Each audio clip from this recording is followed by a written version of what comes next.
Hello and welcome to Real Life English. I'm happy you are here. In this video, you will learn English with a real life story. You will listen to slow and clear English.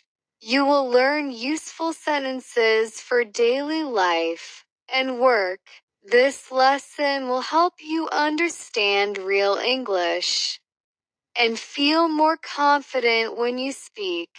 Listen carefully and repeat the sentences after me. Are you ready? Let's go.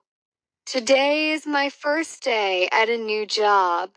When I wake up, the world is very quiet. I look out the window. Everything is white. It is snowing. The snow falls slowly from the sky. The street looks calm and clean. I get out of bed. I wash my face with cool water. I brush my teeth slowly. I prepare for the day. I choose simple and neat clothes. I eat a light breakfast. I drink a warm cup of tea. I put on my coat and scarf. When I leave the house, it is still snowing. The air is cold. The ground is slippery. So I walk carefully. People are wearing coats and scarves. Some people wait quietly. I wait for the bus. The bus is late because of the snow. When it arrives, it is warm inside. I sit by the window and watch the snowy streets. I think about the new job. I think about the first day.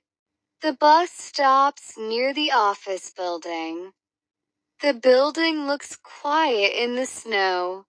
I walk to the door and go inside. The office is warm. A woman at the front desk looks at me. She says, Good morning. "Good morning. It's my first day." Welcome. Please go to the second floor. Your manager is waiting for you. Soon I meet my manager. He says, Hello. Welcome to the team. Please follow me. he shows me my desk. He says, This is your desk. If you have questions, you can ask me. I turn on the computer. Everything is new. I listen carefully. I take notes. I ask a few simple questions. Later, a coworker comes to my desk. He says, Hi. I work here too. If you need help, just tell me. The coffee machine is over there. we talk for a short time. Then we go back to work. At lunchtime, we sit together. We talk about the weather. We talk about work. In the afternoon, I continue working. I learn small things step by step. At the end of the day, I turn off my computer. I put on my coat. Outside, it is still snowing. I walk to the bus stop. I hear someone say, See you tomorrow. I say, see you. The day is finished. Tomorrow will be easier.